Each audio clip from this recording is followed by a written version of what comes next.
तो कैसे आप सभी दोस्तों, स्कैनकार्ड आज आपके लिए लेकर के आए हैं एक टॉपिक कैपेसिटर्स के ऊपर में, जो हमारे ईसीएम के अंदर में बहुत इंपॉर्टेंट रोल प्ले करते हैं। और सबसे ज़रूरी बात हमें आज ये समझनी है कि क्यों इन्हें रिपेयर करने के बाद, निकालने के बाद दूसरे लगाना ज़रूरी है। काफ़ी कॉमन प्रैक्टिस है सभी रिपेयर टेक्नीशियंस की कि कैपेसिटर निकाल तो देते हैं, दूसरा लगाते नहीं है, ये सोच करके कि हाँ इससे कोई फर्क नहीं पड़ेगा। फर्क पड़ेगा, मेजर नहीं होता, बट फर्क जरूर पड़ता है सर्किट के अंदर में, जिस वजह से ईसीयू के ऊपर में लोड पड़ना बढ़ जाता है। और इसी को आज हम समझने वाले हैं डिटेल में कि ये आखिर काम कैसे करते हैं और इनके नहीं होने से क्या फर्क पड़ता है। तो दोस्तों अंत तक बने रहिएगा, आपको बिल्कुल फायदा होगा इस वीडियो से। और अगर फायदा हो तो आप प्लीज लाइक कीजिएगा, शेयर कीजिएगा अपने दूसरे टेक्नीशियंस के साथ में, ताकि उनको भी इस वीडियो से फायदा पहुंचे, इस जानकारी से फायदा पहुंचे। और साथ ही साथ में चैनल को सब्सक्राइब करके बेल आइकन पे भी क्लिक कर देना, ताकि ऐसे ही वीडियोस जो हम कंटिन्यूसली डालते रहते हैं अपने साथ के टेक्नीशियंस को अपग्रेड करते रहने के लिए, वो आप तक पहुंचते रहे और आप अपडेटेड रहो।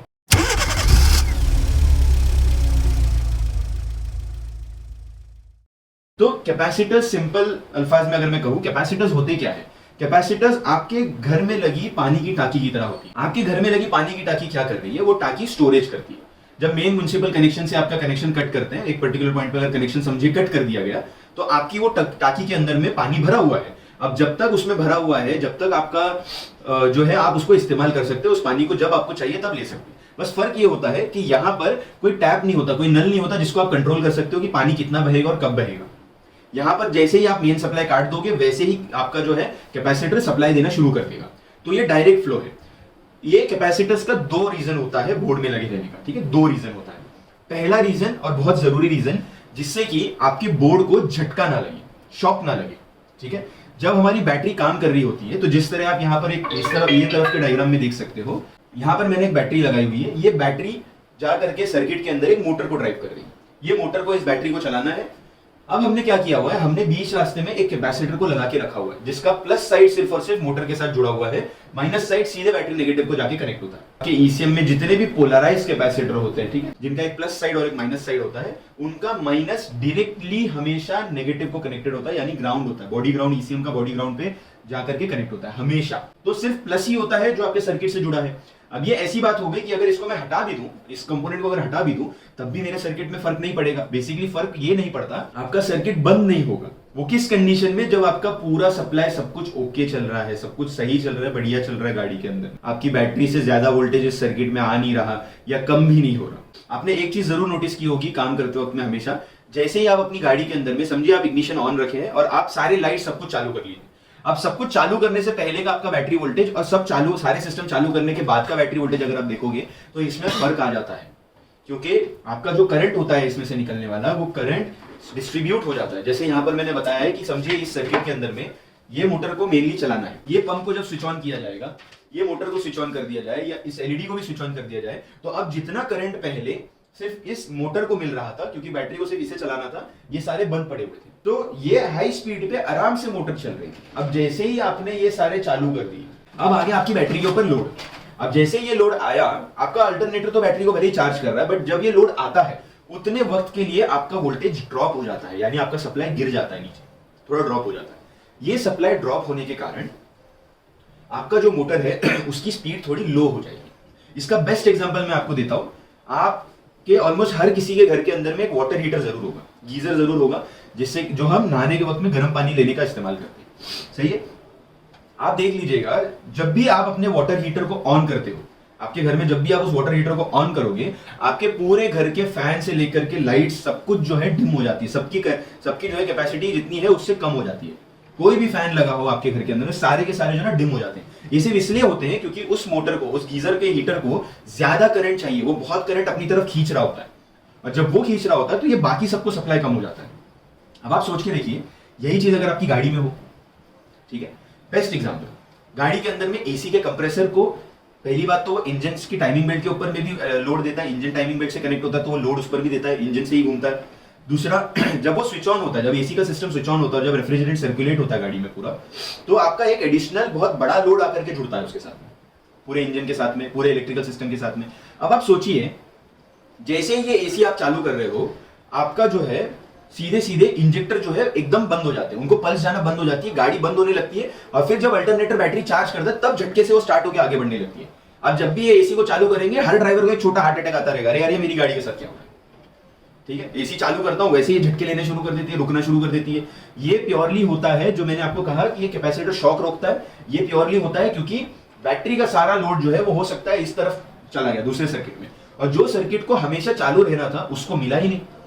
कुछ टाइम के लिए सही, बट वो कुछ टाइम के लिए भी, वो मिली सेकेंड में भी अगर काउंट किया जाए तो मिली सेकेंड के लिए भी अगर इंजेक्टर फायर करना बंद हो जाए तो आपकी गाड़ी मिसिंग करने लग जाएगी।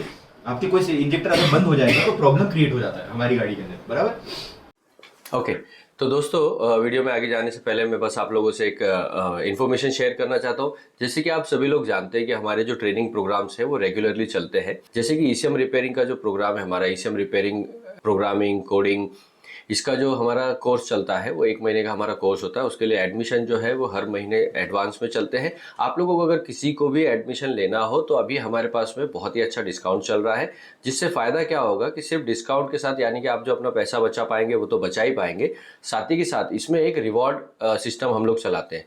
मतलब रिवॉर्ड सिस्टम क्या होगा, उसमें आपको क्या बेनिफिट मिलेगा, वो उसको जानने के लिए आप नीचे दिए गए नंबर पर कॉल कर सकते हैं। इसी के साथ साथ अगर आप स्टूडेंट है, यानी कि आपने ITI किया है, आपने 12th पास किया है, अगर आप ये सारे स्ट्रीम से ऑटोमोबाइल इंडस्ट्री में अपना करियर बनाना चाहते हैं तो उसके लिए भी हमारे पास में अलग अलग कोर्सेस हैं, और वो कोर्सेज के लिए आप इनरोल कर सकते हैं। आपको करना क्या है, सिंपली नीचे दिए गए नंबर पे कॉल कीजिए और अपनी जानकारी जो भी आप लेना चाहते हैं उस पर ले सकते हैं।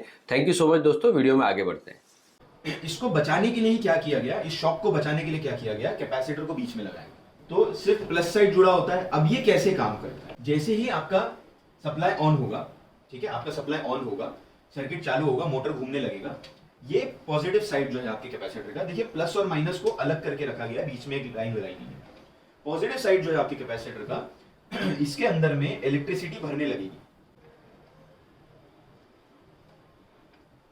धीरे धीरे धीरे धीरे धीरे धीरे इसके अंदर फिल करेगी, धीरे धीरे इसके अंदर में पूरी तरह से जो है इलेक्ट्रिसिटी भर जाएगी। और जब ये फुल हो जाएगा तो अगर आपकी बैटरी का वोल्टेज 12.6 था तो इसका भी वोल्टेज 12.6 हो जाएगा। अगर आपकी बैटरी का वोल्टेज 13.9 था तो इसका भी वोल्टेज 13.9 हो जाएगा, क्योंकि ये डायरेक्टली पॉजिटिव से कनेक्टेड है। या जिस किसी भी सर्किट में हो, अगर 5 वोल्ट के सर्किट में हो तो उसका 5 हो जाएगा, 7 वोल्ट के हो तो 7 हो जाएगा, 3 है तो 3 हो जाएगा। उसका वोल्टेज जब इंक्रीज होगा तो इसका भी साथ ही साथ इंक्रीज होगा।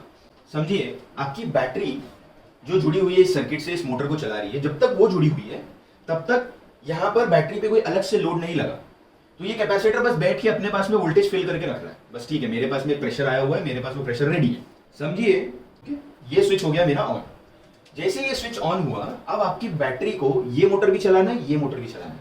लेट्स से आपके अल्टरनेटर के चार्ज करने से पहले पहले जो ये 13.9 वोल्ट था, ये वोल्टेज गिर करके 12.5 पर आ गया, इतना हो गया, गिर के 12.5 वोल्ट पे आ गया। सेम टाइम पे आपके कैपेसिटर के ऊपर में उस वक्त में जब ये 12.5 पे आई थी आपकी बैटरी, 13.9 वोल्ट ही था, क्योंकि वो तो चार्ज हो रहा था। अब वो क्या करेगा, जब तक यहां से सप्लाई तो अभी यहां से सप्लाई बंद नहीं हुआ है, मेन बात ये है, सप्लाई चालू है, बट ये जो ड्रॉप आया है इसके अंदर में, ये ड्रॉप में भी इस मोटर को चलाने के लिए सफिशिएंट नहीं है। जैसे आप जब स्टार्टर मारते हो तो स्टार्टर लगाने के वक्त में 9 वोल्ट 10 वोल्ट तक आपकी बैटरी गिर जाती है, जो कि सफिशिएंट नहीं है आपकी एलईडीज वगैरह से लेकर के हेडलाइट को कुछ भी चलाने, इसलिए पूरा क्लस्टर आपका ब्लिंक करने लगता है। तो उसी तरह से हो सकता है ये 12.5 वोल्ट पे जो ये उतरा है ये सफिशिएंट ना हो इस मोटर को चलाने के लिए। तो अब जब ये ड्रॉप आया है उस वक्त में ये कैपेसिटर मेरा 13.9 वोल्ट पे मौजूद है। अब ये बैटरी से लेना छोड़ करके अब ये सर्किट को सप्लाई देना शुरू कर देगा, क्योंकि ये हमारा कॉन्सेप्ट है पोटेंशियल डिफरेंस का, क्योंकि इसका जो पोटेंशियल है ये हाई है बैटरी के पोटेंशियल से। बैटरी गिर चुकी है 12.5 पर एंड आपके कैपेसिटर का पोटेंशियल अभी 13.9 चल रहा है। जब 13.9 चल रहा है तो 12.5 से 14 हाई होता है। अब जब तक बैटरी वापस चार्ज होकर के अपने आप को इस पॉइंट तक नहीं ले आती, तब तक कैपेसिटर जो है वो अपनी तरफ से उतना वोल्टेज कंटिन्यूअसली प्रोवाइड किए जा रहा है, 14 वोल्टेज दे रहा है। ये आप यूं समझ लीजिए, ये जो काम हुआ जब आपने दूसरा सिस्टम चालू किया तो आपकी बैटरी का वोल्टेज गिरा है, बट सेम टाइम पे ये जो चार्ज होके बैठा है ये अपने सर्किट को तो चला ही रहा है, वोल्टेज अपनी तरफ से भेज करके कैपेसिटर सर्किट को चलाने की कोशिश कर रहा है, साथ ही साथ में 12.5 वोल्ट पे वो चार्ज भी हो रहा है। इसलिए नॉर्मल कंडीशन में अगर ये 5 सेकंड में ड्रेन हो जाता है तो ये कंडीशन के अंदर में ये मोस्ट प्रोबेबली 1.5 मिनट से लेकर 2 मिनट तक का अपने वोल्टेज को मेंटेन कर पाएगा सर्किट के अंदर। इतनी देर तक ये मेंटेन कर पाएगा। ये किस कंडीशन में, जब वोल्टेज ड्रॉप आ रहा है। अगर आपका वोल्टेज ड्रॉप आ रहा है तो ये उसको संभाल लेता है, ठीक है। दूसरी चीज, कैपेसिटर को फिल्टर भी कहा जाता है, आपने अक्सर सुना होगा, filter capacitor, filter capacitor, filter capacitor. Filter capacitor इसलिए कहा जाता है जब एक पावर सप्लाई को बहुत सी चीजें चलानी है, जैसे आपकी गाड़ी की एक बैटरी को इंजेक्टर, इग्निशन कॉइल, आपके सारे सेंसर, सारे मोटर, आपके उसके बाद में आपकी गाड़ी के अंदर जो भी लाइट्स लगी हुई है, आपका एसी से लेके सब कुछ चलाना है। अब ये बैटरी को कंटिन्यूअसली सप्लाई चेंज हो रहा है, कभी कोई सर्किट बंद हो रहा है, कोई चालू हो रहा है, कोई। इसमें होता क्या है, करंट जो है ना उसका इंक्रीज और डिक्रीज, जो इंक्रीज और ड्रॉप आता है वो एकदम रैंडम होता रहता है, कोई फिक्स नहीं होता कि ये इतना ही ड्रॉप होगा, इतना ही इंक्रीज होगा। और वो आपके सर्किट के अंदर में भी बार बार वोल्टेज कम ज्यादा करेगा। अब इससे क्या होगा, अब आपका मोटर कभी हाई घूम रहा है, हाई स्पीड पे घूम रहा है, कभी लो हो रहा है, घूम रहा है, लो हो रहा है, फास्ट हो रहा है, तो इसकी स्पीड में बहुत चेंजेस आते रहते हैं। तो इसको स्टेबल स्पीड पे चलाने के लिए ये कैपेसिटर लगाया जाता है कि अगर इनिशियल बैटरी का वोल्टेज ड्रॉप हो भी जाए तो भी आपका कैपेसिटर उसको मेंटेन कर पा रहा है अपनी तरफ से सप्लाई देकर। अब आप सोचिए, अगर आपने इस कैपेसिटर को देखा, चलो ये खराब हुआ था बोर्ड में, इसको निकाल दिया, निकालने के बाद में आपने इसको वापस से नहीं लगाया, अब सिंपल सी बात है, क्या होगा यही, जब भी बैटरी में कोई ड्रॉप आएगा और अगर ये सर्किट डायरेक्टली बैटरी से जुड़ा हुआ है तो ये डायरेक्टली इफेक्ट हो रहा होगा इससे। अब आप सोचिए, यहां पर आईसी लगी हुई है कोई, और ज्यादा करके आपको हमेशा दिखेगा कि आपके कैपेसिटर्स आईसीस के पास या मॉसफेट्स के पास ही लगे, जहां हाई वोल्टेज या हाई करंट की जरूरत होती है। ज्यादा करके आप कोई भी बोर्ड उठा के देख लो, डीजल, पेट्रोल, कहीं भी, कोई भी कमर्शियल, कोई भी आप उठा के देख लेना, आपके हर बोर्ड के अंदर में कैपेसिटर का जो पोजीशन होगा उसका प्लस जा करके या तो किसी आईसी से जुड़ रहा होगा या तो किसी मॉसफेट से जुड़ रहा होगा बोर्ड पर। तो अब जब आपको सप्लाई मिलेगा, जब उस कैपेसिटर को निकाल दिया गया और जब वो सप्लाई मिलेगा उस आईसी को, तो वो सप्लाई कम ज्यादा रैंडम रहेगा, और ये आपके चांसेस बढ़ा देता है आपकी इंटीग्रेटेड सर्किट के जल्दी खराब होने के, यानी जो आपके पास से बोर्ड रिपेयर होके गया था वो वापस खराब होके आने के चांसेस बढ़ जाते हैं। और इस बारी आपको पता है प्रॉब्लम भी क्या मिलेगा, आईसी गई होगी, ठीक है, ज्यादा से ज्यादा, या उसके पास जो मॉसफेट होगा उसके ऊपर लोड आ गया होगा। पॉइंट नंबर 1, जिस वजह से हमको ये कैपेसिटर जब रिप्लेस कर रहे हैं उसको छोड़ नहीं देना होता, निकाल करके उसको वापस लगाएं, और कैसे कौन से लगा सकते हैं उस पर हम लोग आएंगे आगे। ये पहला काम हुआ कि वोल्टेज ड्रॉप हुआ तो प्रोटेक्ट करके रख रहा है, जितना है उतना स्टेबल अपने तरफ से रख रहा है जब तक उसके अंदर स्टोरेज है। सेकेंड, शॉक लगना, ठीक है, ये मैंने ऑलरेडी कहा था, सर्किट को शॉक लगने से बचाना। कैसा शॉक? ये वो शॉक होता है जो आपने कोई सर्किट को बंद किया और इमीडिएटली आपकी लाइट्स ऑफ हो जाती है, ठीक है। अब ये अगर किसी स्मार्ट सिस्टम के साथ में हो, अगर किसी स्मार्ट सर्किट के साथ में हो, तो वो समझ नहीं पाता है कि प्रॉब्लम क्या हुई है और कहां से आई हुई है। इस वजह से कैपेसिटर्स का अगेन होना जरूरी होता है, बिकॉज ये क्या करते हैं, जैसे ही आपका बैटरी वोल्टेज ड्रॉप आप कट ऑफ करोगे, ये स्विच आप ऑफ कर दोगे, ठीक है, यहां से आपने कट कर दिया, ये इमीडिएटली इस मोटर को बंद नहीं करेगी, ये सर्टेन टाइम पीरियड के लिए अपने पास से सप्लाई भेजते रहेंगे। ये सप्लाई भेजेगा, सप्लाई भेजने की वजह से कुछ टाइम तक आपका मोटर स्लोली लोअर स्पीड पे आएगा एंड देन जाकर के बंद होगा। आप सिंपल सोचिए, आप 30 किलोमीटर पर आवर की स्पीड पे गाड़ी चला रहे हैं और गाड़ी चलाते चलाते जाकर के सामने दीवार पे ठोक दी, आपकी बॉडी को क्या होगा? एक पर्टिकुलर स्पीड पे चल रहे थे आप, जाके ठुक जाओगे उसके ऊपर में, प्रॉब्लम हो सकती है। यही चीज आपके इलेक्ट्रिसिटी के साथ भी होती है। आपने सडनली अगर किसी चीज को बंद कर दिया, खासतौर से जो चीज कई सारे काम एक साथ कर रही है, आपके प्रॉब्लम्स आने ही आने उसके अंदर। और उसी को बचाने के लिए ये जो कैपेसिटर को लगाया जाता है सर्किट के अंदर में, ताकि ये इफेक्ट आपके आगे वाले कंपोनेंट के ऊपर ना पड़े, सडनली ऑफ वो ना हो, ठीक है। अचानक से बंद हो जाएगा तो उसमें प्रॉब्लम आ सकती है, क्लियर। तो ये दो बातों की वजह से कैपेसिटर को सर्किट में लगाया जाता है, और यही रीजन बनते हैं कि आपको आपके बोर्ड सर्किटरी के अंदर में अगर ये खराब हो जाए तो बेहतर प्रैक्टिस हमेशा यही होती है कि इनको वापस लगा दो, दूसरे इनके जगह पे लगा दो, जिससे कि वोल्टेज ड्रॉप्स के वक्त में आपका आगे का सिस्टम स्टेबल रहे। साथ ही साथ में अगर कट ऑफ दिया जा रहा है, इग्निशन ऑफ कर रहे हैं, गाड़ी बंद की जा रही है, तो गाड़ी बंद होने के बाद में भी जितने टाइम तक कैपेसिटर ड्रेन होकर के उस आगे के सिस्टम को चालू रखेगा, यानी उसको धीरे धीरे बंद करेगा, वो भी प्रॉपरली प्रोसेस होगा। इसका ख्याल रखते हुए आपको बोर्ड पर कैपेसिटर्स के साथ काम करना है, ओके। तो आई होप आपको अच्छे से समझ आ गई हो कि आखिर ये जो हमारे कैपेसिटर है किस तरह काम करते हैं। ये बात थी अभी फिलहाल पोलराइज्ड कैपेसिटर, ठीक है। नॉन पोलर जो होते हैं, जिनका प्लस और माइनस साइड नहीं होता, वो भी ऑलमोस्ट इसी तरह काम करते हैं। सिर्फ एक फर्क होता है कि ये बीच में उनके वॉल नहीं होती, वो सिंपली एक टोल नाके की तरह काम करते हैं। टोल नाका क्या होता है? 2 लेन का आपका हाईवे आया, 6 लेन में बांट दिया, वो कुछ टाइम के लिए, वो जितने हिस्से में टोल नाका है आपका, उतने के लिए आपकी गाड़ियां आएंगी, स्प्रेड होंगी। जब वहां से बाहर निकलेंगी तो जहां 2 लेन से आकर के 2-2 गाड़ियां आई थी, अब 6 गाड़ियां एक साथ बाहर निकल के आगे जाने के लिए इंतजार करेंगी कि जब मुझे मौका मिलेगा भाई मैं भी आगे निकल जाऊंगा। आगे 2 लेन का ही रोड है, पीछे 2 लेन का ही रोड है, बीच में 6 लेन का आपने टोल बूथ बना के रखा है। 2 लेन से गाड़ियां आएंगी, सारे टोल बूथ में चली गई। बाय द टाइम वो हो सकता है शायद साथ में बाहर निकले तो सबके सब फिर आकर के वापस 2 लेन में ही मिलने वाले, तो किसी ना किसी को रुकना पड़ेगा एक दूसरे के लिए। बिजली को भी इसी तरह से जब आप नॉन पोलराइज कैपेसिटर से भेजते हो, नॉन पोलराइज कैपेसिटर इनसे, तो इनको इनके थ्रू पास होने के लिए वक्त लगता है, ठीक है। वो अंदर जाते हैं, स्प्रेड होते हैं थोड़े टाइम, फिर आगे आने का सब एक साथ मिलते हैं और फिर निकलने के वक्त में थोड़ा टाइम लगता है। इसीलिए इनकी स्टोरेज कैपेसिटी ना के बराबर होती है, बहुत बहुत कम होती है, मगर फिर भी ये इतने ज्यादा तादाद में लगाए जाते हैं पूरे बोर्ड के अंदर में, ताकि ये थोड़ा थोड़ा थोड़ा थोड़ा काम हर जगह पर कर रहे हो, जिस वजह से ये नॉन पोलराइज कैपेसिटर आपके लगाए जाते हैं। थोड़ा थोड़ा सा स्टेबलाइजेशन हर जगह पर ये हर सर्किट के अंदर देते हैं। एक सर्किट के अंदर आसानी से 1 से 2 3 तक के सिरेमिक कैपेसिटर्स जो है नॉन पोलराइज कैपेसिटर आपको देखने मिल जाएंगे। और कैपेसिटर को समझते हुए अब हम आ जाते हैं कि हमारे बोर्ड पर कितने टाइप के कैपेसिटर आते हैं। अब एक बात समझिए, टोटल कैपेसिटर जो आते हैं वो 9 अलग अलग टाइप के आते हैं। 9 का मतलब मेरा ये वाला है। पोलराइज में सिरेमिक जैसे आता है वैसे, सॉरी नॉन पोलराइज में जैसे सिरेमिक आता है, पोलराइज में वैसे ही इलेक्ट्रोलिटिक टाइप आते हैं। इलेक्ट्रोलिटिक के अंदर में ये एल्यूमिनियम, टैंटेलम, मेटल ऑक्साइड आता है, ओके। उसके अंदर में ये आते हैं। तो ये 3 टाइप इलेक्ट्रोलिटिक के, तो इलेक्ट्रोलिटिक की तरह टोटल 9 टाइप है वैसे, फिर उनके अंदर और थोड़े थोड़े कैपेसिटर्स अलग अलग मटेरियल से बनाए गए आते हैं। अब टाइप्स देखते हैं हमारे बोर्ड पे जो आते हैं। तो नॉन पोलराइज यानी जिसका प्लस साइड नहीं होता, माइनस साइड नहीं होता, रेजिस्टर्स की तरह, यानी सीधे लगाओ या उल्टा लगाओ कोई फर्क नहीं पड़ता है, सर्किट में अच्छे से काम करेगा बिना किसी प्रॉब्लम के। नॉन पोलराइज में एक ही टाइप का कैपेसिटर आता है जो है आपका सिरेमिक कैपेसिटर। अब आज हम जिन बोर्ड्स पे काम कर रहे हैं ये ज्यादा से ज्यादा आपके सारे एसएमडी कंपोनेंट्स के हैं। पुराने वाले में सिरेमिक कैपेसिटर थ्रू होल आते थे। जब वो थ्रू होल आते थे तब उनके कई टाइप्स थे, ओके। उनके बेसिकली कलर्स कई सारे थे, यहाँ पर आपको कम कलर देखने मिल रहे हैं।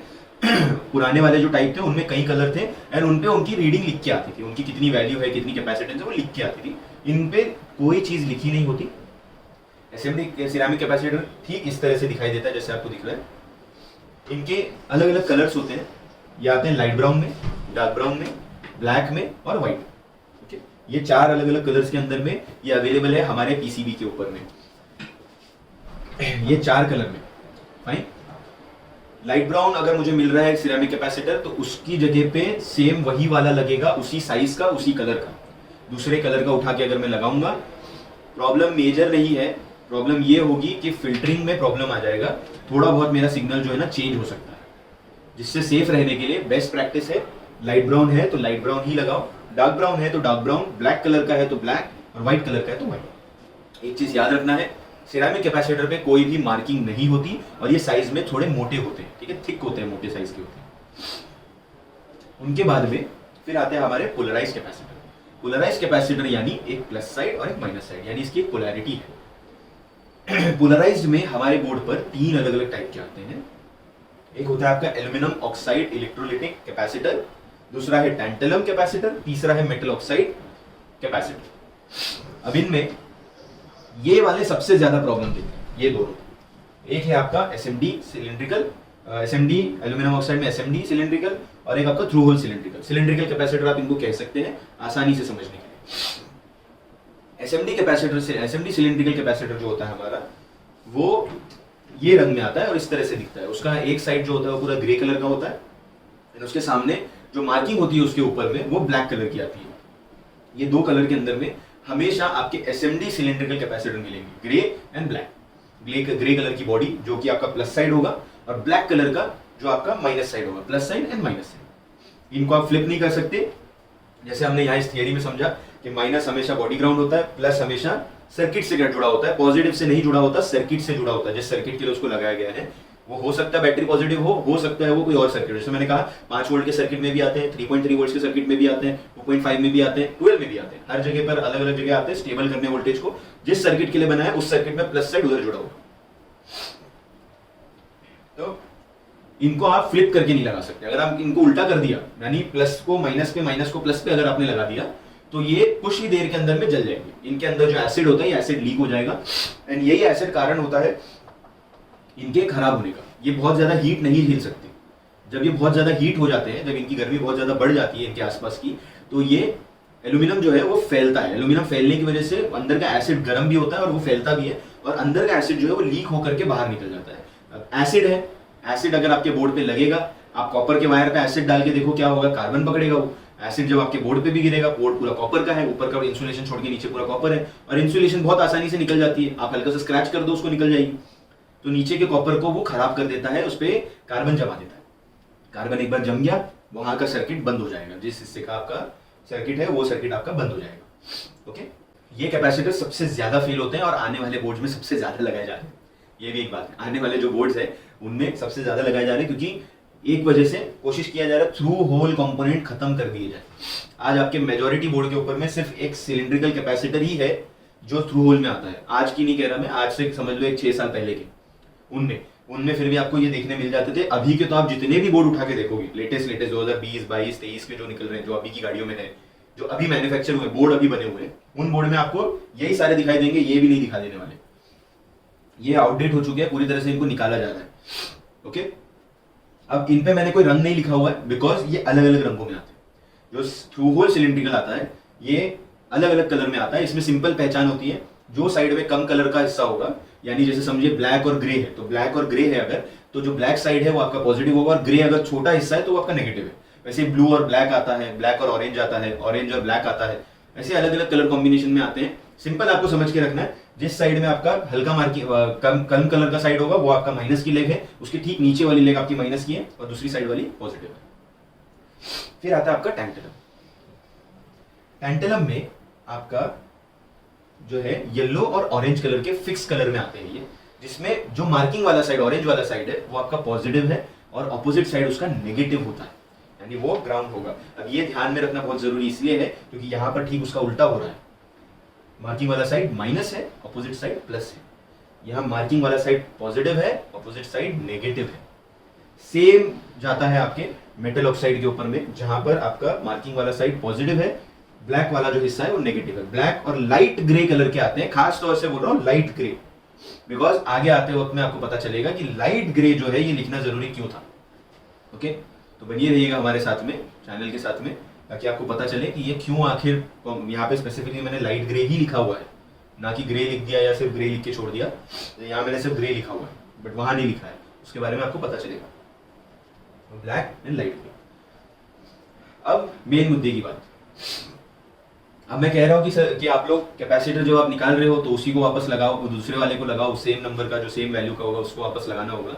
अब बिल्कुल मैं जानता हूं अच्छे से कि आसानी से जो है ना मार्केट में अवेलेबिलिटी होती नहीं है इन पार्ट्स की, बट फिर ये भी बात जरूर है कि अगर आपके पोलराइज कैपेसिटर है, वो चाहे एसएमडी सिलिंड्रिकल हो, चाहे थ्रू होल हो, चाहे आपका टैंटलम हो, चाहे आपका मेटल ऑक्साइड हो, ये 1, 2, 3, 4 चारों भी कैपेसिटर आप आपस में अदली बदली कर सकते हो, डिपेंडिंग कि उनके ऊपर लिखी हुई वैल्यूज सेम होनी चाहिए। जो उन पे लिखा हुआ है वो वैल्यूज सेम होने चाहिए, तभी आप इनको आपस में अदली बदली कर सकते हो। ओके, कि ग्रे कलर और ये सॉरी जो एसएमडी है ये एसएमडी नहीं था, थ्रू होल इजीली अवेलेबल था, थ्रू होल मैंने सेम नंबर सेम वैल्यूज का उठा के उधर लगा दिया। टैंटलम नहीं अवेलेबल था, थ्रू होल अवेलेबल था, वो लगा दिया। मेटल ऑक्साइड नहीं अवेलेबल था, थ्रू होल अवेलेबल था, वो लगा दिया। आपके बोर्ड को कोई प्रॉब्लम नहीं होने वाली है, उसको कैपेसिटर का वर्क मिले, उसको कैपेसिटर का फायदा मिलने वाला है, वो अपने अच्छे से अपने आप को काम करा पाएगा। इनके ना होने से इन चारों में से कोई एक टाइप का होना बेहतर होता है। ओके, अब इनमें ये दोनों बहुत कम खराब होते हैं। जब ओवर वोल्टेज, ओवर करंट या शॉर्ट सर्किट अगर बोर्ड में होगा तभी आपका टैंटलम या मेटल ऑक्साइड खराब होने के चांसेस है।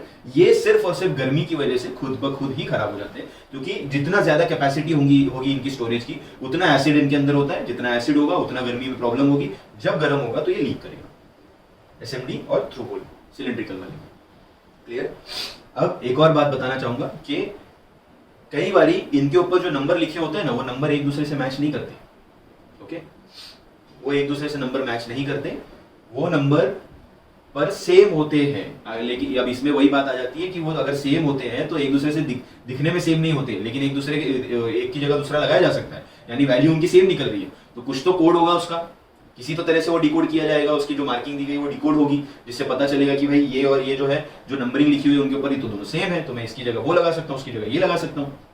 करेक्ट है, टैंटलम की जगह मेटल ऑक्साइड की जगह एसएमडी सिलिंड्रिकल मैं लगा सकता हूँ आसानी से, अगर लगाना है तो उसके लिए आपको हमारे साथ बने रहना होगा। क्योंकि अभी आपने टाइप समझा है, वर्क कैसे करता है वो समझा है।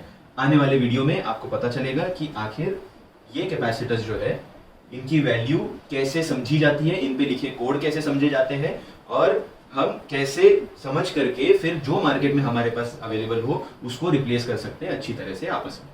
ओके, तो आशा करूंगा दोस्तों कि आप लोगों को ये सेशन अच्छा लगा होगा एंड इससे आपको बहुत बहुत फायदा होगा एंड टेक्निकली आपको अच्छे से पता चला होगा कि आखिर ये कंपोनेंट क्यों इतना इंपॉर्टेंट है बोर्ड के लिए और इनकी इसके ना होने से क्या फर्क पड़ता है। ठीक है, तो हम सबकी कोशिश है एक बेहतर से बेहतर टेक्नीशियन बनने की, और हमारी कोशिश है कि हो सके उतना आप लोगों को अपडेटेड रखने की उस चीज़ के लिए।